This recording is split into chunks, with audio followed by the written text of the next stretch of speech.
where the mind is without fear and the head is held high, where knowledge is free.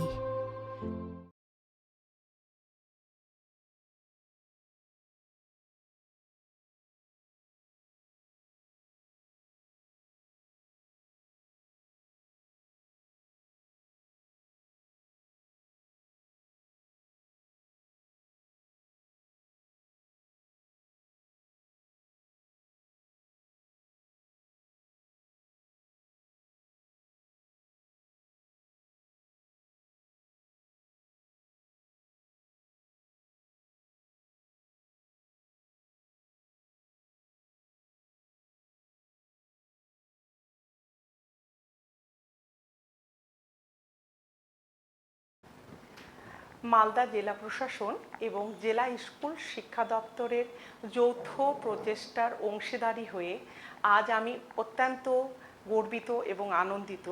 আমি রিয়া আরজুমা রহমান, বাল্যবালিকা উচ্চ বিদ্যালয়ের ভূগোল বিভাগের শিক্ষিকা। আজ আমি প্রাকৃতিক ভূগোলের চতুর্থ অধ্যায় নিয়ে আলোচনা করব। অধ্যায়টির নাম হচ্ছে ভূমিরূপ গঠনকারী প্রক্রিয়া ও পৃথিবীর বিভিন্ন ভূমিরূপ। ঠিক আছে, তো শুরু করা যাক। আমার প্রিয় ছাত্রছাত্রীরা, আশা করি তোমরা সবাই ভালোই আছো। আজকে আমি যে অধ্যায়টি নিয়ে আলোচনা করছি তার নাম তো আগেই বলে দিলাম, যে ভূমিরূপ গঠনকারী প্রক্রিয়া ও পৃথিবীর বিভিন্ন ভূমিরূপ। এই অধ্যায়টি বেশ বড় হলেও খুবই মজার। এবার ধরে নাও যে ভূমিরূপ কাকে বলে।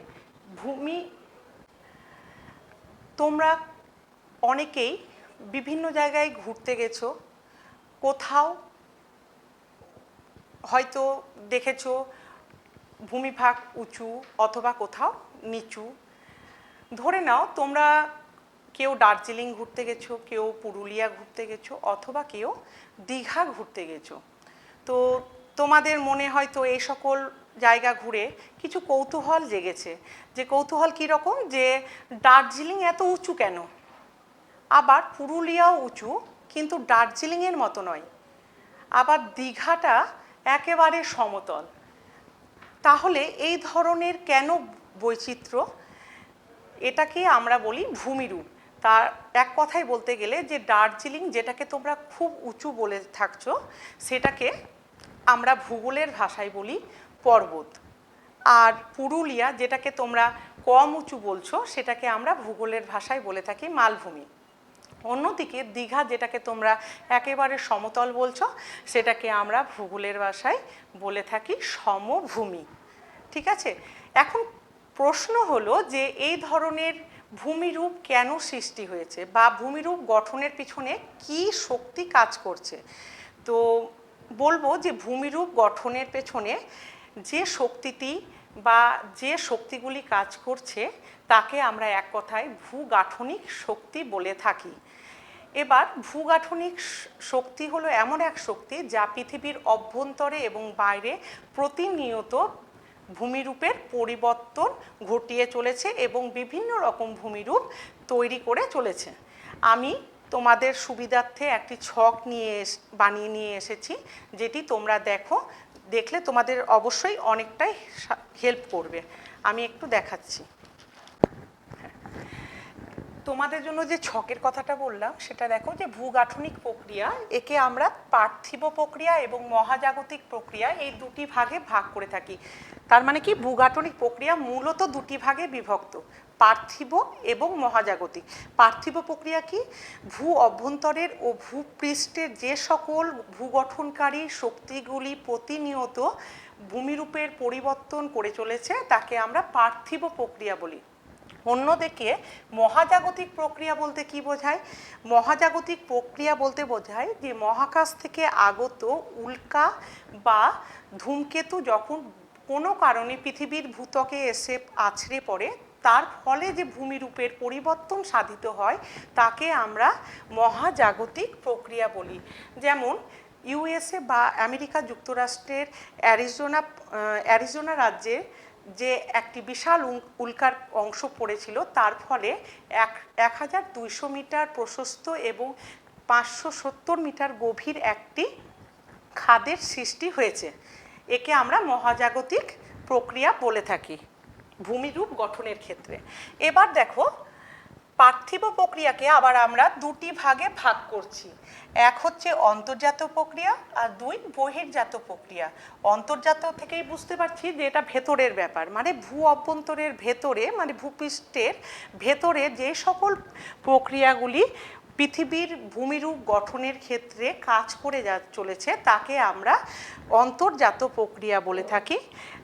আর বহির্জাত প্রক্রিয়া কি? ভূত্বকের উপরিভাগে ক্রিয়াশীল বিভিন্ন শক্তি, যেমন নদী প্রবাহ, বায়ু, সূর্যতাপ, হিমবাহ, সমুদ্র স্রোত প্রভৃতি কী করে, পৃথিবীর উপরে বিভিন্নভাবে কার্যকারী হয় এবং ভূমিরূপের পরিবর্তন ঘটিয়ে থাকে।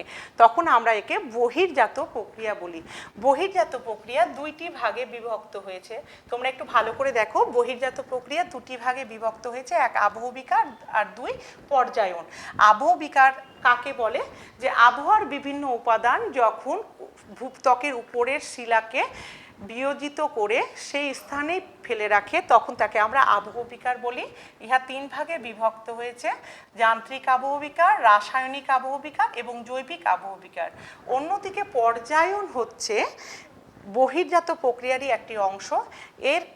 এই ক্ষেত্রে পৃথিবীর কার্যকরী শক্তিগুলি, যেমন নদী, হিমবাহ, বায়ু প্রবাহ, এগুলো কি করে, ক্ষয়জাত পদার্থগুলোকে, আবহবিকারজাত পদার্থগুলোকে এক স্থান থেকে অন্য স্থানে নিয়ে যায় এবং নিয়ে গিয়ে কোনো ভূমিভাগের উচ্চতা বৃদ্ধি করে এবং কোনো ভূমিভাগের উচ্চতাকে হ্রাস করে। তাই পর্যায়নকে আমরা দুই ভাগে বিভক্ত করেছি, এক অবরোহণ বা নগ্নিভবন আর এক হচ্ছে আরোহণ বা সঞ্চয়। নামটা শুনেই বুঝতে পারছি যে ভূমিভাগের কোনো অঞ্চলের ভূত্বককে নগ্নিভবনের মাধ্যমে সেই অঞ্চলে ক্ষয় করছে, তাকে আমরা অবরোহণ বলছি, এবং ক্ষয়জাত পদার্থগুলোকে অন্য স্থানে গিয়ে সঞ্চিত করে ভূমির উচ্চতা বৃদ্ধি করছে, তখন আমরা তাকে আরোহণ বা সঞ্চয় বলে থাকছি। ঠিক আছে? এবার অন্তর্জাত প্রক্রিয়াকে আমরা দুই ভাগে ভাগ করেছি: ধীর আলোড়ন, আকস্মিক আলোড়ন। ধীর আলোড়ন আবার তিনটি ভাগে বিভক্ত। দেখো, ভূগাঠনিক আলোড়ন, সমস্থিতিক আলোড়ন, ইউস্ট্যাটিক আলোড়ন। আর আকস্মিক আলোড়ন হচ্ছে তোমার ভূমিকম্প, অগ্ন্যুৎপাত, যখন তখন এটা হতে পারে। আর ধীর আলোড়নের ভূগাঠনিক আলোড়ন আবার দুই ভাগে বিভক্ত: মহীভাবক আলোড়ন এবং গিরিজনী আলোড়ন। মহীভাবক আলোড়ন দুটি ভাগে বিভক্ত: ঊর্ধ্বমুখী আলোড়ন আর একটা হচ্ছে অধোমুখী আলোড়ন। গিরিজনী আলোড়নও দুই ভাগে বিভক্ত: সংনমন এবং টান। আমি যে তোমাদের এই যে মহীভাবক আলোড়ন এবং গিরিজনী আলোড়নটা বলেছিলাম, সেটা একটা, মহীভাবক আলোড়নটা আর গিরিজনী আলোড়নটা কিভাবে পৃথিবীর পৃষ্ঠে কাজ করে তার একটা আমি চিত্র তোমাদের দেখাচ্ছি, একটু দেখো। দেখো,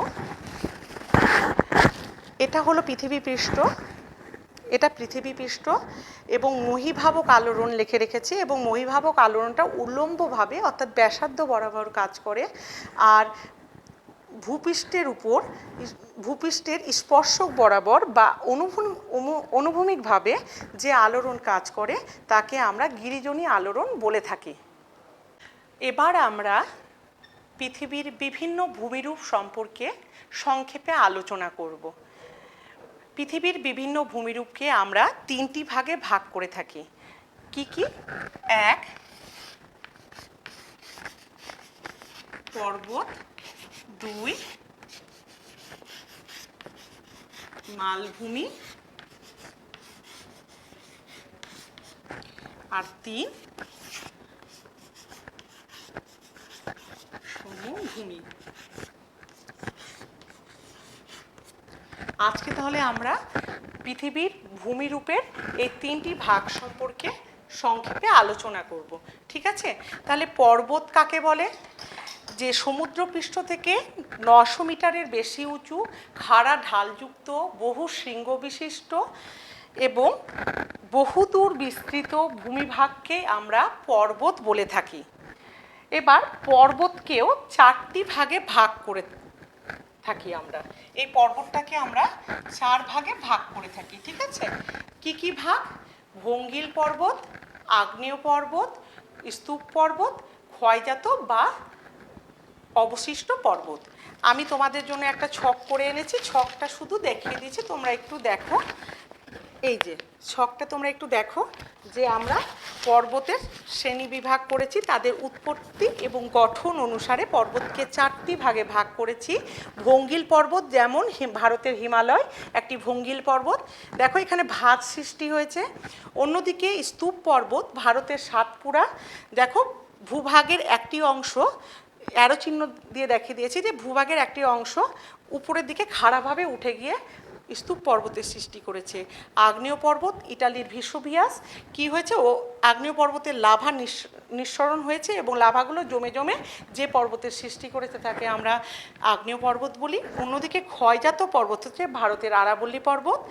এক্ষেত্রে কি হয়েছে দেখো, প্রথমে পর্বতটা কিন্তু উচ্চতাযুক্ত ছিল, পরবর্তীকালে প্রাকৃতিক বিভিন্ন শক্তি যেমন বায়ুপ্রবাহ, হিমবাহ, সমুদ্র স্রোত অথবা অন্যান্য যে বৃষ্টিপাত, এই সকল শক্তিগুলি, প্রাকৃতিক শক্তিগুলো কি করেছে, ক্ষয়জাত পর্বত হচ্ছে ভারতের আরাবল্লী। তোমরা চিত্রটা একটু লক্ষ্য করো যে প্রথমে আমি একটা ডট ডট লাইন দিয়ে বুঝিয়েছি যে পর্বতটা আগে এতটা উচ্চতাযুক্ত ছিল, কিন্তু প্রাকৃতিক বিভিন্ন শক্তি ক্ষয়কার্যের দ্বারা ভূমির উচ্চতাকে হ্রাস করেছে এবং ভূমিটি বর্তমানে এই অবস্থায় অবস্থান করছে। ঠিক আছে, তাহলে আমরা এবার পর্বতগুলি নিয়ে একটু আলোচনা করি।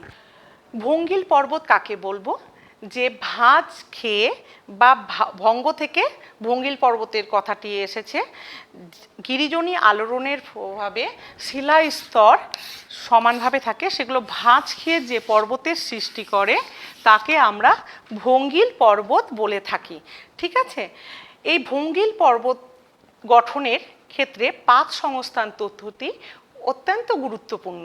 ভঙ্গিল পর্বত উৎপত্তির সর্বাধুনিক ব্যাখ্যা পাওয়া যায় পাত সংস্থান তথ্যের মাধ্যমে। কোন তথ্য বললাম বলো তো? পাত সংস্থান তথ্য। আমরা এবার পাত সংস্থান তথ্য সম্পর্কে আলোচনা করব। পাত সংস্থান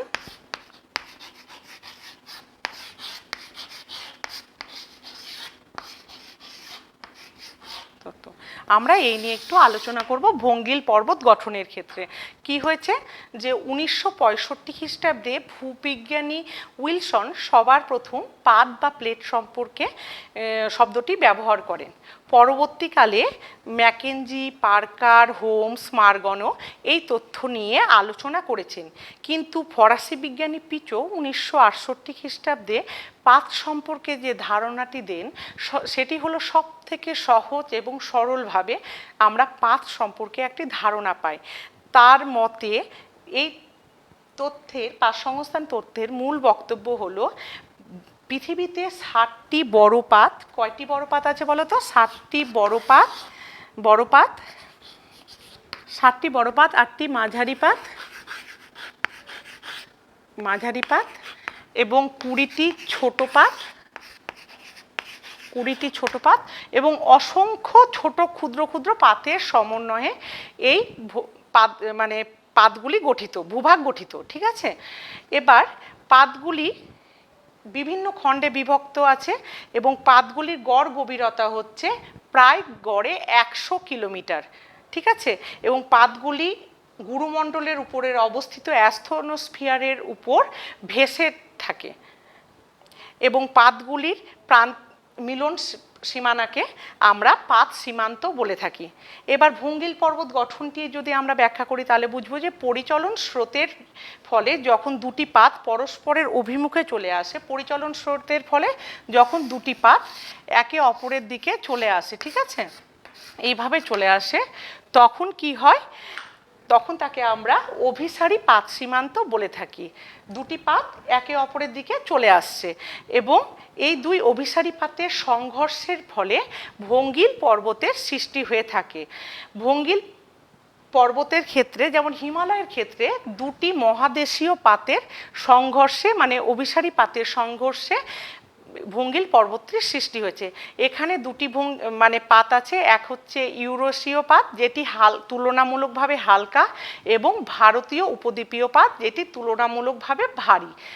এর দুটি সংঘর্ষের ফলে কি হয়েছে, ভারতীয় উপদ্বীপীয় পাতটি ভারী হওয়ার কারণে সেটি হালকা, তুলনামূলকভাবে হালকা ইউরেশীয় পাতের নিচে প্রবেশ করে যায়। ঠিক আছে, এই পাতটি তোমাদের একটু বুঝিয়ে দেখাই যে ভারী পাতটি কি হচ্ছে, নিমজ্জিত হচ্ছে হালকা পাতের উপরে।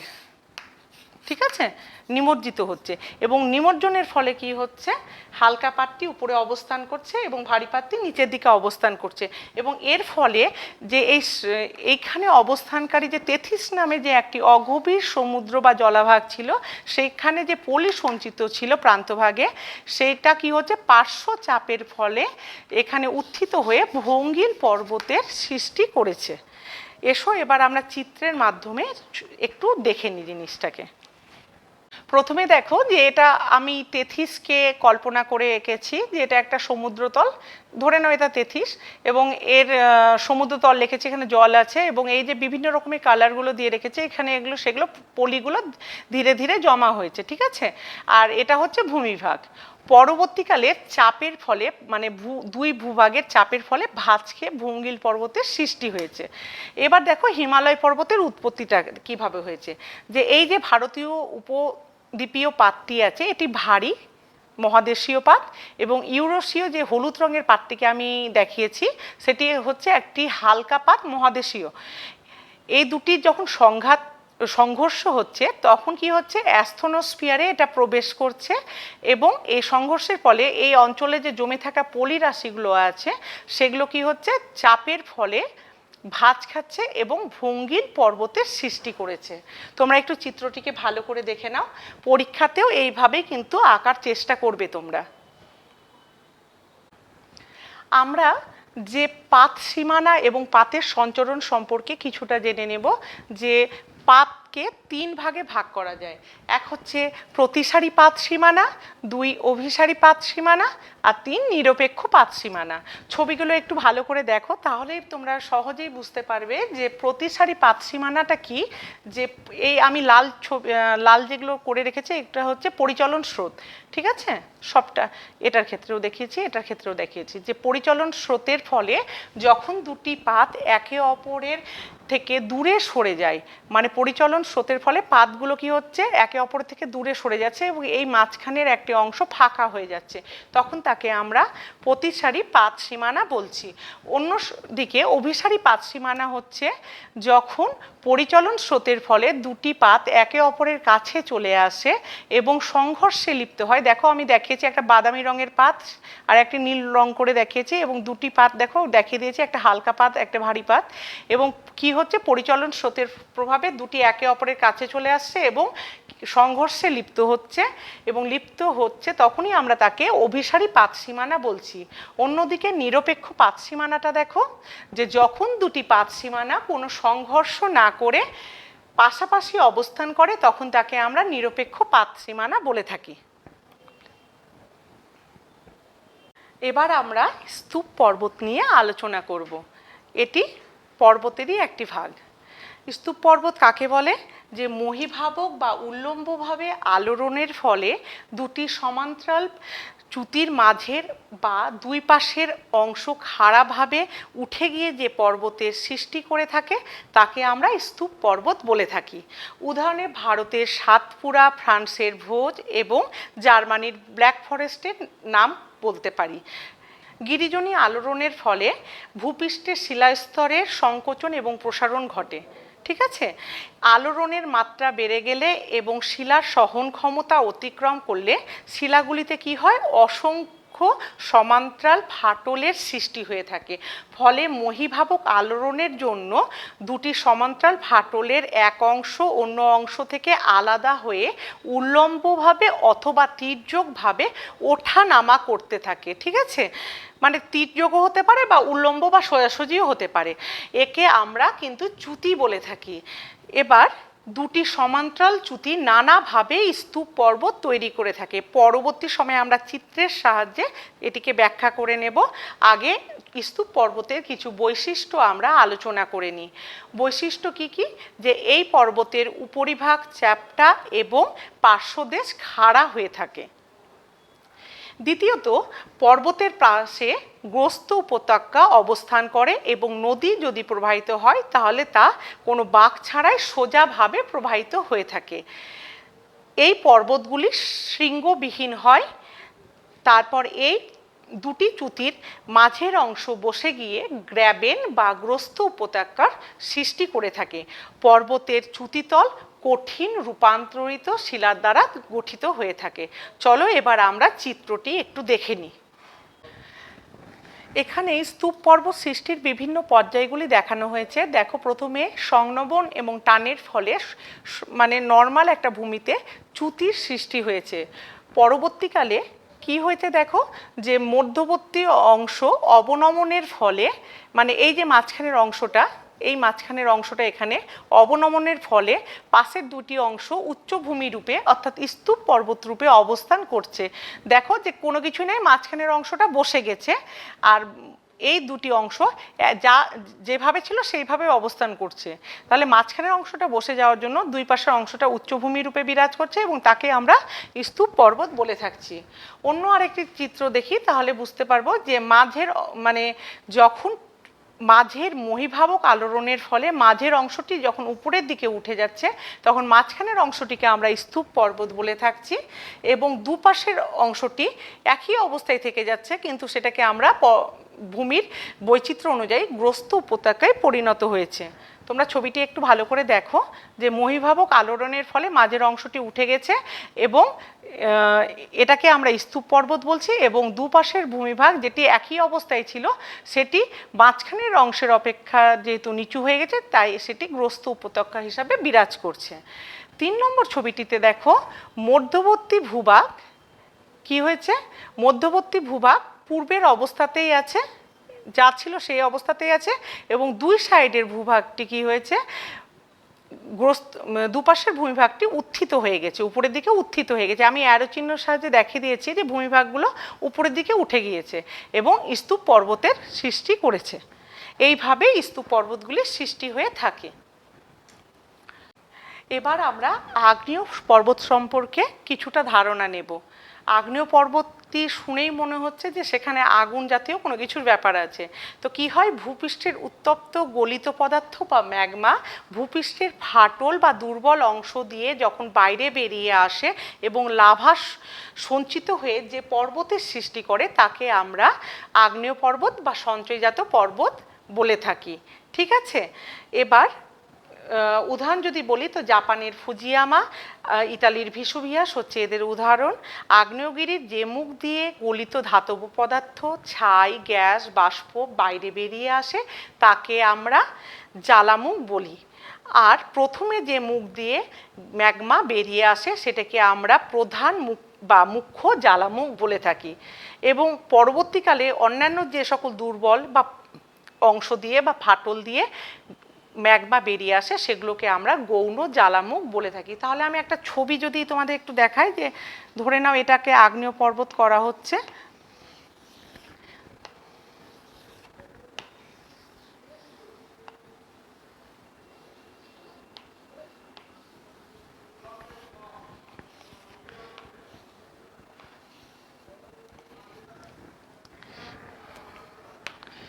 তাহলে দেখো যে এটাকে ধরে নাও যদি আগ্নেয় পর্বত বলি, তাহলে আগ্নেয় পর্বতের এটা হচ্ছে মুখ্য, এটা হচ্ছে জ্বালামুখ, এবং এখান দিয়ে প্রথম ম্যাগমাটা বেরিয়ে আসছে এবং এই যে লম্বা নল দিয়ে বেরিয়ে আসে এটাকে আমরা বলতে পারি যে ছিদ্রপথ বা রন্ধ্রপথ। ঠিক আছে, আর ম্যাগমা এই অঞ্চলে থাকে, এটি অ্যাস্থনোস্ফিয়ারের সঙ্গে যুক্ত থাকে এবং ম্যাগমা এখান থেকে এই পথ দ্বারা বেরিয়ে যায় বাইরের দিকে এবং লাভা রূপে বেরিয়ে বেরিয়ে সঞ্চিত হয়ে এই আগ্নেয় পর্বতের উচ্চতাকে বৃদ্ধি করে। এবার আগ্নেয় পর্বতে এটা হচ্ছে মুখ্য মুখ, এবং পাশের যে দুর্বল অংশগুলো আবার ফাটলের সাহায্যে মুখগুলো তৈরি করে এবং এখান থেকে লাভা নির্গত হয়, এগুলোকে আমরা গৌণ মুখ বলে থাকি। ঠিক আছে, অভিসারী পাতসীমানা এবং অপসারী পাতসীমানা উভয় ক্ষেত্রেই কিন্তু এই আগ্নেয় পর্বতের সৃষ্টি হতে পারে। ঠিক আছে। আমরা যদি বলি যে অভিসারী পাত সীমানায় মুখোমুখি দুটি পাত যদি চলে আসে, তোমাদের আগেই চিত্রের দ্বারা বুঝিয়েছি যে অভিসারী পাত সীমানায় দুটো পাত একে অপরের সঙ্গে সংঘর্ষে আসে এবং ভারী পাতটি কী হয়, নিচের দিকে ঢুকে যায়। এই ভারী পাতটি যখন নিচে ঢুকে যায় এবং অ্যাস্থনোস্ফিয়ারের সংস্পর্শে আসে, তখন সেগুলো কি হয়, অত্যাধিক চাপে এবং তাপে গলে ম্যাগমাতে পরিণত হয় এবং ভেতরে গিয়ে চাপের সৃষ্টি করে। তখন ভূপৃষ্ঠের কোনো দুর্বল অংশ দিয়ে এই ম্যাগমাগুলি বেরিয়ে যায় এবং যে পর্বতের সৃষ্টি করে তাকে আমরা সঞ্চয়জাত পর্বত বা আগ্নেয় পর্বত বলে থাকি। প্রতিসারী পাত সীমানায় দুটি পাত একে অপরের থেকে দূরে সরে যায়। এর ফলে উত্তপ্ত পদার্থের চাপ কমে যায় এবং তরলে পরিণত হয়। তরলের মাত্রা বৃদ্ধি পেলে ভূ অভ্যন্তরে পুনরায় চাপের সৃষ্টি হয়, ফলে দুর্বল কোনো অংশ দিয়ে ম্যাগমা লাভারূপে প্রবাহিত হয় এবং আগ্নেয় পর্বতের গঠন করে। আগ্নেয়গিরিকে আমরা তার প্রকৃতি অনুসারে তিনটি ভাগে ভাগ করে থাকি। এক হচ্ছে সক্রিয় বা জীবন্ত আগ্নেয়গিরি, দুই সুপ্ত বা ঘুমন্ত আগ্নেয়গিরি এবং তিন মৃত আগ্নেয়গিরি। সক্রিয় আগ্নেয়গিরি কাকে বলে? যে সক্রিয় আগ্নেয়গিরি হলো যে সকল আগ্নেয়গিরিতে আগ্নেয় পর্বতের গঠন কাজ বর্তমানেও চলেছে এবং যখন তখন আগ্নেয়জাত পদার্থ বা ম্যাগমা বেরিয়ে আসে, তখন তাকে আমরা সক্রিয় আগ্নেয়গিরি বা জীবন্ত আগ্নেয়গিরি বলে থাকি। একে দুটি ভাগে ভাগ করা যায়, এক হচ্ছে সবিরাম আগ্নেয়গিরি আর এক হচ্ছে অবিরাম আগ্নেয়গিরি। সবিরাম আগ্নেয়গিরি কাকে বলে? যে সব আগ্নেয়গিরিতে কিছুদিন অন্তর অন্তর, মানে একটু সময়ের ব্যতি রেখে, ঠিক আছে, আগ্নেয়পাত হয় এবং আগ্নেয়পাত হয়, তাকে আমরা সবিরাম আগ্নেয়গিরি বলি, যেমন ইটালির স্ট্রোমলি। অন্যদিকে অবিরাম আগ্নেয়গিরি হচ্ছে যে সকল আগ্নেয় পর্বতে অগ্ন্যুৎপাত হয়েই চলেছে, কোনোভাবেই বন্ধ হয় না, তাকে অবিরাম আগ্নেয়গিরি বলে থাকি। উদাহরণে বলা যায় ইটালির ভেসুভিয়াস। সুপ্ত বা ঘুমন্ত আগ্নেয়গিরি কাকে বলবো? যে সকল আগ্নেয়গিরিতে অগ্ন্যুৎপাতের কাজ বন্ধ হয়ে আছে কিন্তু ভবিষ্যতে যে কোনো মুহূর্তে আবার আগ্নেয়োৎপাত হতে পারে, তাকে আমরা সুপ্ত বা ঘুমন্ত আগ্নেয়গিরি বলে থাকি, যেমন জাপানের ফুজিয়ামা। এবং মৃত আগ্নেয়গিরি কাকে বলবো? যে সকল আগ্নেয়গিরিতে সুদূর অতীতে আগ্নেয়োৎপাত হয়েছে, ভবিষ্যতে কোনোভাবেই আর অগ্ন্যুৎপাতের সম্ভাবনা নেই হওয়ার, তাকে আমরা মৃত আগ্নেয়গিরি বলে থাকি। অর্থাৎ আগ্নেয় পর্বতের গঠন কাজ শেষ হয়ে গেছে এবং ক্ষয়ের কাজ প্রায় শুরু হয়ে গেছে, একে মৃত আগ্নেয়গিরি বলে থাকবো, যেমন মায়ানমারের পোপো। এটি একটি আগ্নেয় পর্বতের চিত্র। এখানে দেখো যে ম্যাগমা চেম্বার আছে, একদম অ্যাস্থনোস্ফিয়ারের কাছাকাছি ম্যাগমা চেম্বার এটাকে বলছি বা ম্যাগমা গহ্বর বলছি। আর এই যে পথ দিয়ে উপরের দিকে ম্যাগমাটা উঠে যাচ্ছে, একে আমরা ছিদ্রপথ বা রন্ধ্রপথ বলছি।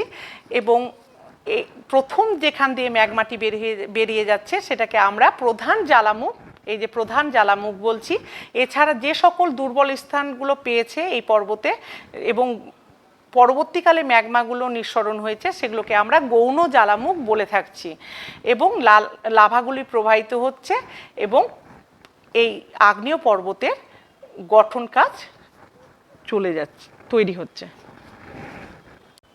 এবার আমরা ক্ষয়জাত পর্বত সম্পর্কে জানব। ক্ষয়জাত পর্বত সম্পর্কে জানব।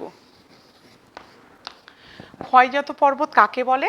ভূপৃষ্ঠের বিভিন্ন প্রকার পর্বত এবং উচ্চভূমি দীর্ঘদিন ধরে প্রাকৃতিক বিভিন্ন ক্ষয়কারী শক্তি, যেমন নদ নদী, হিমবাহ, বায়ুপ্রবাহ, সমুদ্র তরঙ্গ প্রভৃতির দ্বারা ক্ষয়প্রাপ্ত হতে হতে যে নিচু পর্বতের আকার ধারণ করে, তাকে আমরা ক্ষয়জাত পর্বত বলে থাকি। অর্থাৎ পর্বত বা মালভূমির কোমল শিলার ওপর প্রাকৃতিক শক্তি বেশি কার্যকরী হয় এবং ক্ষয়জাত পর্বতের উচ্চতা ও বিস্তার কম হয়। যেমন ভারতের আরাবল্লী পর্বতের কথা বলতে পারি আমরা। এটি একটি প্রাচীন ভঙ্গিল পর্বত এবং এই পর্বত কি হয়েছে, দীর্ঘদিন ধরে প্রাকৃতিক বিভিন্ন শক্তিগুলি মানে প্রভাব বিস্তার করেছে এবং এর উচ্চতা কমে গিয়েছে। এছাড়া মহাদেব মহাকাল পর্বত কি হয়েছে, প্রাচীন মালভূমির ক্ষয়জাত অংশ এবং এগুলো মৃদু ঢালযুক্ত হয়ে আছে এবং উপরিভাগ অত্যন্ত মৃদু ঢালযুক্ত এবং উচ্চতা তারতম্য খুবই কম। দেখো আমি একটি ক্ষয়জাত পর্বতের একটা চিত্র তৈরি করে এনেছি, যে পূর্বের অবস্থাটাকে আমি দেখিয়েছি পূর্বের অবস্থাকে উপরে দেখিয়েছি এবং পরবর্তীকালে বর্তমান অবস্থা ক্ষয়ীভূত হওয়ার পরে বর্তমান অবস্থাটি দেখাচ্ছি। তাহলে ক্ষয়জাত পর্বত সৃষ্টির এটি পর্যায়। তোমরা খাতাতে এইভাবেই একে ক্ষয়জাত পর্বতটিকে দেখাবে। এবার আমরা মালভূমি সম্পর্কে আলোচনা করব।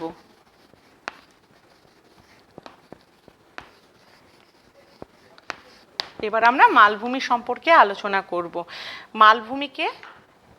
মালভূমি কাকে বলে? সমুদ্রপৃষ্ঠ থেকে প্রায় 300 মিটারের বেশি উঁচু, বহুদূর বিস্তৃত, চারিপাশ খাড়া, ঢালযুক্ত, তরঙ্গায়িত, ঢেউ খেলানো ভূমিভাগকে আমরা মালভূমি বলে থাকি। মালভূমিকে অনেকেই টেবিল ল্যান্ডও বলে থাকে।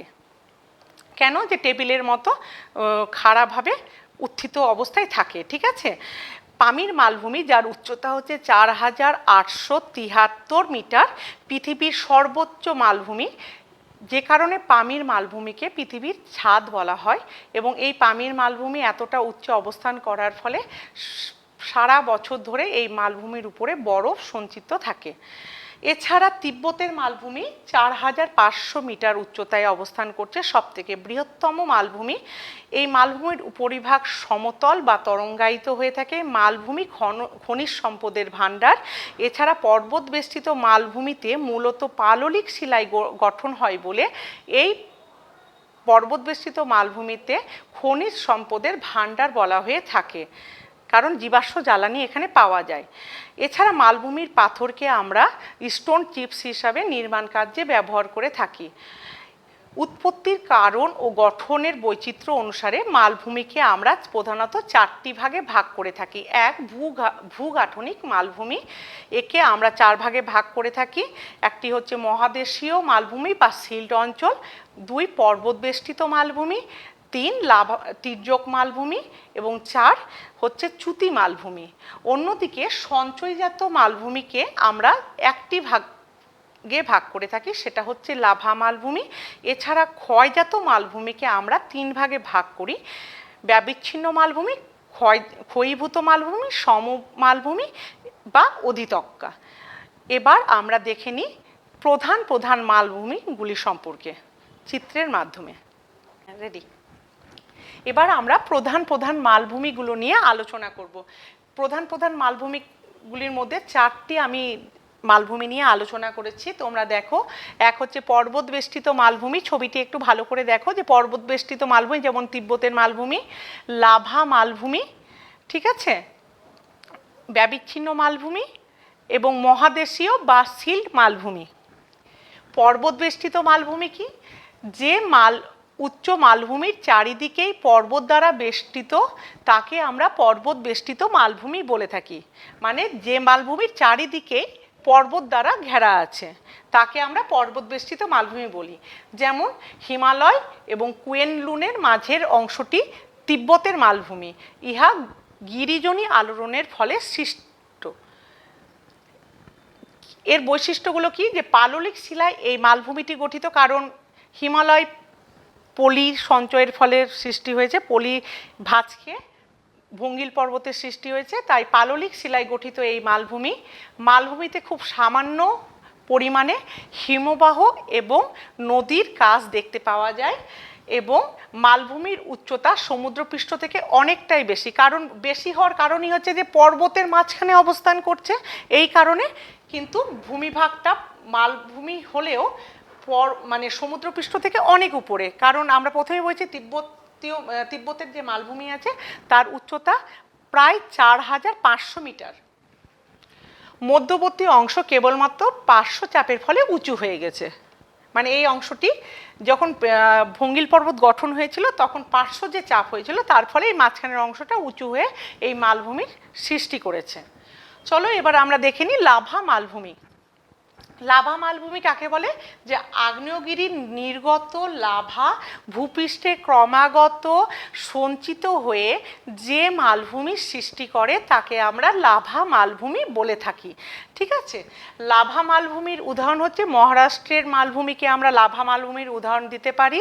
এই মালভূমির দেখো সিঁড়ির মতো ভূমিরূপের সৃষ্টি হয়েছে, ধাপে ধাপে লাভা সঞ্চিত হয়েছে বহু সময় ধরে, এর ফলে এই মালভূমির সৃষ্টি হয়েছে। এই মালভূমিগুলির বৈশিষ্ট্য কি? যে এই মালভূমিগুলি দেশের অভ্যন্তরে বা মহাদেশের ভেতরে অবস্থান করে। মালভূমির উপরের অংশটি কিন্তু চ্যাপ্টা প্রকৃতির হয়। বারবার লাভা সঞ্চয়ের ফলে কি হয়েছে? ভূমির উচ্চতা ধাপে ধাপে বৃদ্ধি পেয়েছে। ঠিক আছে, আর বিদার অগ্ন্যুদ্গমের দ্বারা এই মালভূমির সৃষ্টি হয়েছে। মানে লাভাটা ধীর গতিতে বয়ে গেছে এবং জমে এই ভূমিভাগ সৃষ্টি করেছে, এবং সিঁড়ির মতো ভূমিভাগ এই মালভূমিতে দেখা যায়। এবার আমরা ব্যবিচ্ছিন্ন মালভূমি সম্পর্কে কিছুটা জেনে নিই। এই ব্যবিচ্ছিন্ন মালভূমির ছবিটা দেখো, যে মালভূমিটার বিভিন্ন অংশ দিয়ে আমি নীল নীল রং দিয়ে নদীটাকে দেখানোর চেষ্টা করেছি। কি হয় দেখো, ভূপৃষ্ঠের অনেক প্রকার পর্বত বা উচ্চভূমি বিভিন্ন প্রাকৃতিক শক্তির দ্বারা, যেমন সূর্যতাপ, বৃষ্টিপাত, বায়ু প্রবাহ, নদী প্রবাহ, হিমবাহের দ্বারা ক্ষয়প্রাপ্ত হয় এবং কঠিন শিলা অপেক্ষা কোমল শিলা অতি দ্রুত ক্ষয়প্রাপ্ত হয়। ফলে কোমল শিলার জায়গায় শুধুমাত্র কঠিন শিলা সেখানে অবস্থান করে থাকে। ঠিক আছে, এবং ভূমির উচ্চতাটা ক্রমে হ্রাস পেতে থাকে। ফলে মালভূমিতে পরিণত হয়। উচ্চভূমিগুলো ধীরে ধীরে মালভূমিতে পরিণত হচ্ছে, কারণ উচ্চতাটা তাদের কমে যাচ্ছে। এই প্রকার মালভূমি উপরের ছোট ছোট নদীর সৃষ্টি যদি হয়ে যায়, মানে এই অঞ্চলগুলো দিয়ে যদি ছোট ছোট নদীর সৃষ্টি হয়, তাহলে কি হয়? নদী উপত্যকাগুলো কি করছে? এই ছোট ছোট নদী উপত্যকাগুলোর দ্বারা মালভূমিটি বিচ্ছিন্ন হয়ে যাচ্ছে, একে অপরের থেকে আলাদা হয়ে যাচ্ছে এবং ব্যবিচ্ছিন্ন মালভূমির সৃষ্টি করছে। উদাহরণে বলা যেতে পারে কর্ণাটকের মালনাথ অঞ্চল এবং ছোটনাগপুরের মালভূমি অঞ্চল। অন্যদিকে আমরা মহাদেশীয় বা সিল্ট মালভূমি সম্পর্কে আলোচনা করি। দেখো যে এখানে আমি দুই রকম ছবি এঁকে দেখেছি। এটা হচ্ছে আমেরিকা যুক্তরাষ্ট্রের উপরে যে কানাডিয়ান সিল্ট অঞ্চল আছে, সেটাকে আমি একটু সংক্ষেপে দেখানোর চেষ্টা করেছি। হ্যাঁ, গোটা অঞ্চলটায় সিল দ্বারা গঠিত প্রাচীন ভূত্বকের অংশবিশেষ, অথবা এইভাবে প্রাচীন সিল্ট অঞ্চল দেখা যায়। কি হয়? ভূগাঠনিক আলোড়নের ফলে সৃষ্ট প্রায় সমগ্র মহাদেশের মতোই বিশাল মালভূমিকে মহাদেশীয় মালভূমি বা সিল্ট মালভূমি বলে। মহীভাবক আলোড়ন বা মহীভাবক আলোড়ন মানে তো উল্লম্বভাবে যে আলোড়ন ঘটে থাকে তাকে আমরা মহীভাবক আলোড়ন বলি। মহীভাবক আলোড়নের দ্বারা এই সিল্ট অঞ্চলগুলো তৈরি হয়ে থাকে। ঠিক আছে, সমগ্র মহাদেশ বা বেশ কিছু অংশ যখন হঠাৎ খাড়াভাবে সমুদ্রপৃষ্ঠ থেকে প্রায় 300 মিটারের উপরে উঠে যায়, তখনই মহাদেশীয় মালভূমি বা সিল্ট অঞ্চলের গঠন হয়। ঠিক আছে, মানে এই অঞ্চলগুলো কি হয়েছে? সমুদ্রপৃষ্ঠ থেকে প্রায় 300 মিটারের বেশি উপরে উঠে গেছে এবং একে আমরা কানাডিয়ান সিল্ট অঞ্চল বলেছি। উদাহরণে বলতে পারি ভারতীয় সিল্ট অঞ্চল, আরবীয় সিল্ট অঞ্চল, আফ্রিকান সিল্ট অঞ্চল, আর আফ্রিকান সিল্ট অঞ্চল, ব্রাজিলের সিল্ট অঞ্চল। এই মালভূমি সবথেকে বয়সে প্রাচীন। আমরা বিভিন্ন গুরুত্বপূর্ণ মালভূমিগুলি নিয়ে আলোচনা করলাম। এবার আমরা মালভূমির গুরুত্ব আলোচনা করব, যে মালভূমি কি কি ক্ষেত্রে আমাদের গুরুত্ব বজায় রেখেছে। যে পয়েন্ট করে করে তোমরা এগুলোকে বড় করে নেবে। যে খরস্রোতা নদীর উৎস, তোমাদের একটু বলে দিই যে খরস্রোতা নদীর উৎস মালভূমি, কারণ মালভূমির বন্ধুর প্রকৃতি এবং এখানে কি হয়? নদীগুলোও খরস্রোতা হয় এবং জলবিদ্যুৎ উৎপাদন, মানে মালভূমির নদীগুলো যেহেতু খরস্রোতা হয় সেহেতু এখানে টারবাইনের সাহায্যে জলবিদ্যুৎ অতি সহজেই উৎপন্ন করা যায়। তাই মালভূমি অঞ্চলে জলবিদ্যুৎ উৎপন্ন কিন্তু খুব সহজেই হয়ে থাকে। 3, খনিজ সম্পদের ভাণ্ডার। মালভূমিগুলি প্রাচীন ভূভাগের অংশবিশেষ হওয়ার জন্য মালভূমিতে প্রচুর পরিমাণে খনিজ সম্পদ পাওয়া যায়। ঠিক আছে। 4, মালভূমিতে ক্রান্তীয় পর্ণমোচী অরণ্যের কাঠ পাওয়া যায়। ক্রান্তীয় পর্ণমোচী অরণ্যের কাঠ অনেক শক্ত প্রকৃতির হয় এবং এগুলো নির্মাণ কার্যে বা বাড়ির আসবাবপত্র তৈরিতেও লাগে। ঠিক আছে। এবার আরেকটি পয়েন্ট হচ্ছে যে কৃষিকাজ, যে মালভূমি ভূপ্রকৃতি যদিও বন্ধুর, তবুও লোক সেখানে বসতি স্থাপন করেছে বিভিন্ন কাজের জন্য এবং সেখানে জলসেচের সাহায্যে মানুষ কৃষিকাজ করে থাকে এবং জলসেচের সাহায্যে সেখানে গম, বার্লি, জোয়ার, বাজরা এবং কালো মৃত্তিকা বা কৃষ্ণ মৃত্তিকা অঞ্চলে তুলো চাষ করা হয়ে থাকে। শিল্পকেন্দ্র যেমন জামশেদপুর, টাটা মালভূমি অঞ্চলে গঠিত হয়েছে, কারণ মালভূমি অঞ্চলে খনিজ পদার্থ পাওয়া যায়, খরস্রোতা নদী থেকে জল পাওয়া যায় এবং খরস্রোতা নদীতে জলবিদ্যুৎ উৎপন্ন খুব সহজেই হয়ে থাকে, ফলে বিদ্যুতের প্রাচুর্য আছে এবং এর ফলে কি হয়েছে, সেখানে শিল্পকেন্দ্র গড়ে উঠেছে। বসতি স্থাপন, শিল্পগুলোকে কেন্দ্র করে সেখানে প্রচুর শ্রমিকের আনাগোনা হয়েছে এবং এর ফলে বসতি স্থাপন করা হয়েছে। এছাড়া পর্যটন শিল্প গড়ে ওঠে, যে মালভূমির কিছু মালভূমি একটু উচ্চতাযুক্ত হয়ে গেলে সেখানে শীতলতা বিরাজ করে এবং সেখানে মানুষ পর্যটন শিল্প গড়ে তোলে, যেমন রাঁচি, হাজারিবাগ প্রভৃতি। এছাড়া উঁচু মালভূমি বৃষ্টিপাতেরও কারণ। উঁচু মালভূমি হলে কি হয়, যে মেঘগুলোকে বাধা দেয় এবং বৃষ্টি ঘটিয়ে থাকে। এইগুলো মালভূমির গুরুত্ব, এগুলোকে তোমরা বিস্তারিতভাবে লিখবে। এবার আমরা সমভূমি সম্পর্কে আলোচনা করব। সমুদ্র সমতল থেকে 300 মিটার উচ্চতার মধ্যে অবস্থিত মৃদু ঢালযুক্ত বহুদূর বিস্তৃত ভূমির বৈচিত্র্যহীন ভূমিভাগকে আমরা সমভূমি বলে থাকি। পৃথিবীর স্থলভাগের 53% অংশ জুড়েই এই সমভূমি অবস্থান করছে। সমভূমিগুলির মধ্যে আমরা যদি মহাদেশগুলিতে সমভূমির অবস্থান দেখি, তাতে বলতে পারি যে এশিয়া, ইউরোপ এবং উত্তর আমেরিকাতে সমভূমির পরিমাণ অনেক বেশি। সেই তুলনায় আফ্রিকা মহাদেশে সমভূমির পরিমাণ একেবারে নেই বললেই চলে বা খুব কম। ঠিক আছে। এবার উৎপত্তির পার্থক্য এবং গঠন অনুসারে সমভূমিকে 3টি ভাগে ভাগ করা যায়।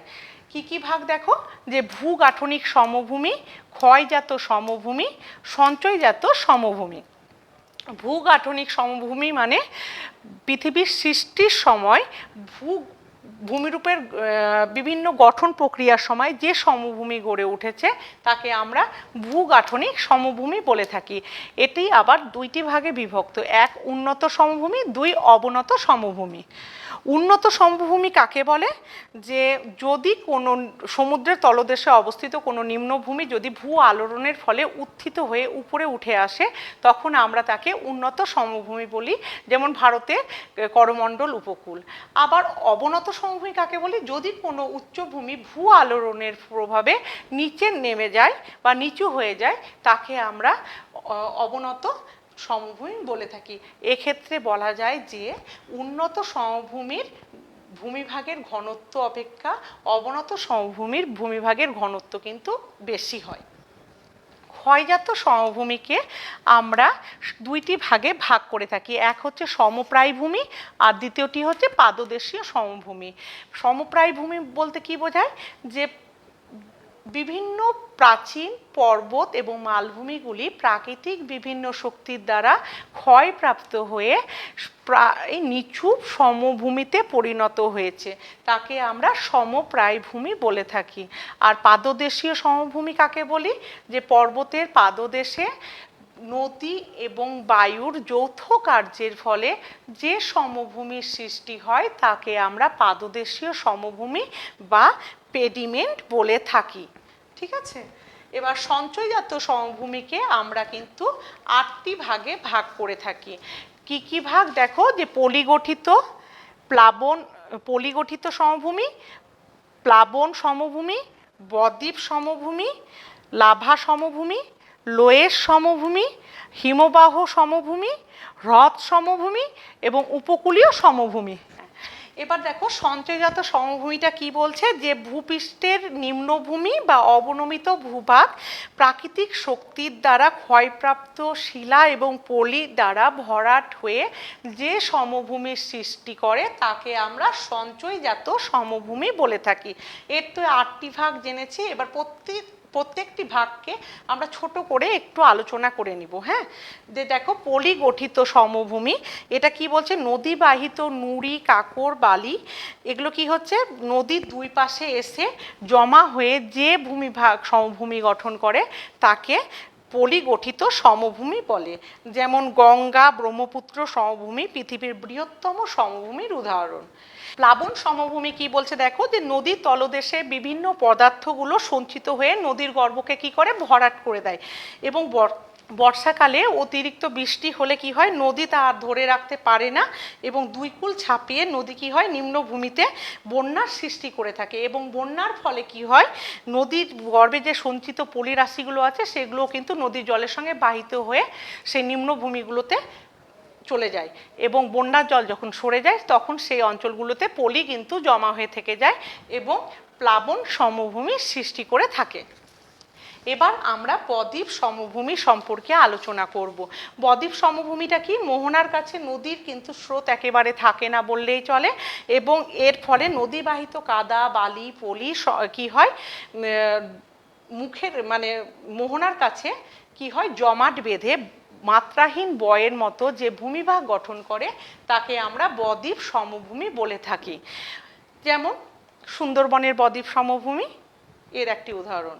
লাভা সমভূমি কাকে বলবো, যে ভূগর্ভের ম্যাগমা ভূপৃষ্ঠের ফাটল দিয়ে কোনো রূপে বিস্ফোরণ না ঘটিয়ে অর্থাৎ বিদার অগ্নিদ্গমের মাধ্যমে যখন বেরিয়ে নিম্নভূমি ভরাট করে এবং সমভূমি গঠন করে তখন তাকে আমরা লাভা সমভূমি বলে থাকি বা লাভা গঠিত সমভূমি বলে থাকি। ঠিক আছে, গুজরাটের মালব সমভূমি এই ধরনেরই একটি লাভা সমভূমির উদাহরণ। লোয়ের সমভূমি কাকে বলে, যে লোয়ের শব্দ একটি হচ্ছে জার্মান শব্দ, এর অর্থ হচ্ছে স্থানচ্যুত বস্তু। এক্ষেত্রে কি হয়, যে বায়ু প্রবাহের দ্বারা মরুভূমির বালুরাশি এবং বালুরাশি এবং সূক্ষ্ম বালিকণা বা পলি বহুদূরে উড়ে গিয়ে কোনো নিম্ন নদী অববাহিকা অঞ্চলে জমা হয় এবং লোয়ের সমভূমি গঠন করে। উদাহরণে বলা যায় এশিয়ার গোবি মরু অঞ্চলের বিশাল পরিমাণ বালু উড়ে গিয়ে চীনের হুয়াংহো অববাহিকার তুং অঞ্চলে সঞ্চিত হয়ে হলুদ রঙের লোয়ের সমভূমির সৃষ্টি করেছে। এবার আমরা হিমবাহ সমভূমি সম্পর্কে দেখব। হিমবাহ সমভূমি কাকে বলে, হিমবাহ বাহিত মোরেন সঞ্চিত হয়ে যে সমভূমির সৃষ্টি করে তাকে আমরা হিমবাহ সমভূমি বলে থাকি। এবার হ্রদ সমভূমি, আমি হিমবাহ সমভূমির উদাহরণ দিতে ভুলে গিয়েছিলাম। এটা হিমবাহ সমভূমির উদাহরণ হচ্ছে ইউএসের তোমার গ্রেট বেসিন এবং আফ্রিকার চাঁদ হ্রদ। এবার হ্রদ সমভূমি কাকে বলে, যে হ্রদ সমভূমি হচ্ছে প্রাকৃতিক শক্তির দ্বারা ক্ষয়প্রাপ্ত পদার্থসমূহ হ্রদের চারিপাশে জমা হয়ে যে সমভূমি গঠন করে তাকে আমরা হ্রদ সমভূমি বলি। আর শেষ ভাগটি হচ্ছে উপকূলীয় সমভূমি। উপকূলীয় সমভূমি কি, প্রাকৃতিক শক্তি রূপে সমুদ্র ও নদী সঞ্চয় কাজে উপকূলের অগভীর অংশ ভরাট হয়ে যে সমভূমির সৃষ্টি করে তাকে আমরা উপকূলীয় সমভূমি বলছি, যেমন ইউরোপের উপকূল ভাগের সমভূমি। তো আজ আমরা সমভূমি সম্পর্কে জানলাম, মালভূমি সম্পর্কে জানলাম, স্তূপ পর্বত সম্পর্কে জানলাম এবং আগ্নেয় পর্বত সম্পর্কেও জানলাম, ভঙ্গিল পর্বত সম্পর্কে জানলাম। এগুলোকে তোমরা খুব ভালোভাবে পড়বে। চিত্র অবশ্যই পড়ার মাঝখানে যেগুলো উত্তর লিখতে হবে, চিত্র থাকলে অবশ্যই চিত্র দেবে। যতটা সম্ভব পরিষ্কার করে ছবিটা আঁকার চেষ্টা করবে।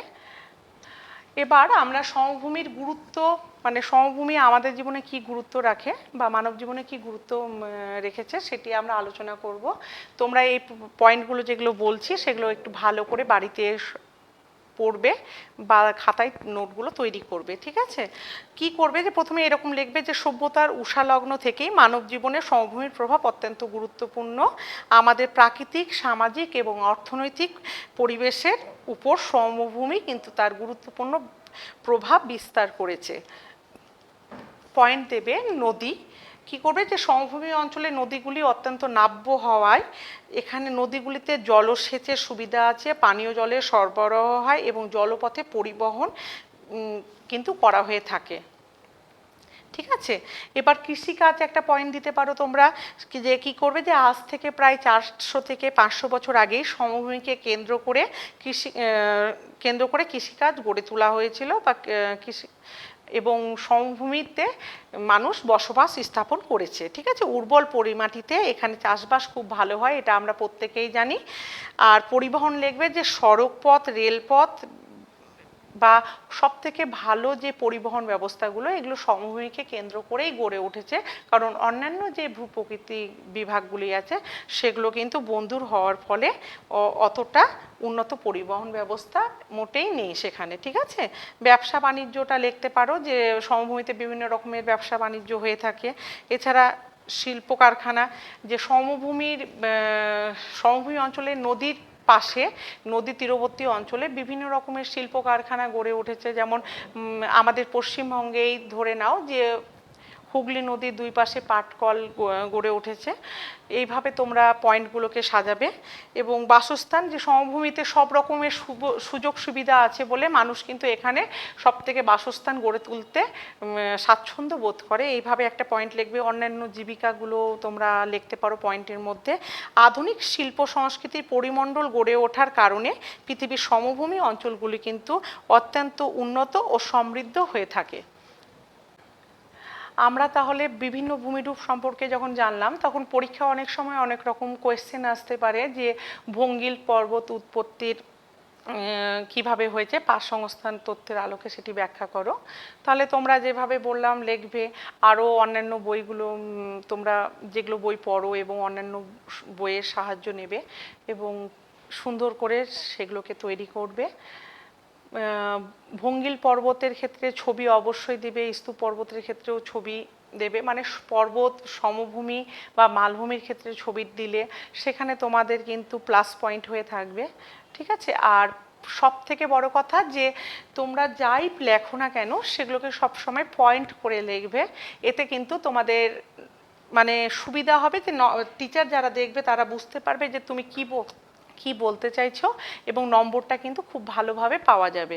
ঠিক আছে, আর পার্থক্যগুলো ভালো করে দেখবে যে ভঙ্গিল পর্বতের সঙ্গে স্তূপ পর্বতের পার্থক্য বা মহীভাবক আলোড়নের সঙ্গে গিরিজনী আলোড়নের যে পার্থক্যগুলো সেইগুলিকে তোমরা খুব ভালো করে পড়বে। ঠিক আছে, আর বিভিন্ন আলোড়নগুলো যেমন সমস্থিতিক আলোড়ন কি, ইউস্ট্যাটিক আলোড়ন কি বা ভূগাঠনিক আলোড়ন কাকে বলে, এগুলো সংক্ষেপে 2 মার্কের জন্য পড়ে থাকবে ভালো করে। আর সমভূমি কাকে বলে, মালভূমি কাকে বলে, সমভূমি এবং মালভূমির পার্থক্য বা পর্বত এবং মালভূমির পার্থক্য, পর্বত এবং সমভূমির পার্থক্য, এগুলোকেও খুব ভালো করে পড়বে। তোমরা যদি মানে সংজ্ঞাগুলোকে ভালো করে পড়ো তাহলে আশা করি পার্থক্যগুলো কি লিখতে হবে অনেকটাই বেরিয়ে আসবে। এবং তোমাদের এই ধরনের কোয়েশ্চেন আসে যে মালভূমিকে খনিজ সম্পদের ভাণ্ডার বলা হয় কেন, তাহলে তোমরা পয়েন্টগুলোকে পয়েন্ট করে করে লিখবে যে এই কারণে মালভূমিকে খনিজ সম্পদের ভাণ্ডার বলা হয়, কারণ সেখানে মানে মালভূমিগুলো মানে প্রাচীন লাভা গঠিত ভূমিতে কি হয় যে বিভিন্ন ধরনের খনিজ পদার্থ মিশে থাকে এবং এগুলোকে পরবর্তীকালে বিভিন্ন পদ্ধতির মাধ্যমে খনিজ পদার্থগুলোকে আমরা আলাদা আলাদা করে পেয়ে থাকি এবং এগুলো দিয়ে আমরা বিভিন্ন রকমের শিল্প স্থাপন করি বা বিভিন্ন কাজে লাগাই, যে কারণে মালভূমিকে খনিজ সম্পদের ভাণ্ডার বলা হয়। মানে গুছিয়ে তোমরা লিখবে, সমভূমির ভাগগুলিকে ছকের মাধ্যমে করলে খুব ভালো, অথবা যেভাবে আমি দেখিয়ে দিয়েছি এইভাবে পরপর পরপর করলেও কিন্তু হবে। ঠিক আছে, আর কি মৃত আগ্নেয়গিরি কাকে বলে, সুপ্ত আগ্নেয়গিরি কাকে বলে, তারপর সবিরাম, অবিরাম, আগ্নেয়গিরি বা আগ্নেয় পর্বত কাকে বলে, এগুলো ছোট ছোট হিসাবেও কিন্তু আসে। মানে একটাই যে তোমার আসবে যে সমভূমি সম্পর্কে যা জানো লেখো, তখন তো তোমাকে টোটালটাই দিতে হবে, বা মালভূমি সম্পর্কে যা জানো লেখো, সব কিছুই দিতে হবে। কিন্তু যদি আলাদা আলাদা 2 বা 3 মার্কের জন্য আসে, তাহলে তোমাকে একটু ভালো করে দিতে হবে, সঙ্গে ছবিটা দেওয়ার চেষ্টা কর। তোমরা এগুলোই ভালো করে পড়বে এবং তোমরা বাড়ির মধ্যেই থাকবে, ভালো করে পড়াশোনা করবে এবং বইগুলোকে খুঁটিয়ে খুঁটিয়ে পড়ার চেষ্টা করবে। আশা করি এতে তোমাদের ভালো রেজাল্ট হবে এবং আগামী দিনে তোমরা ভালো একটা ছাত্র বা ছাত্রী হিসাবে পরিণত হবে, ভালো মানুষ হয়ে দাঁড়াবে।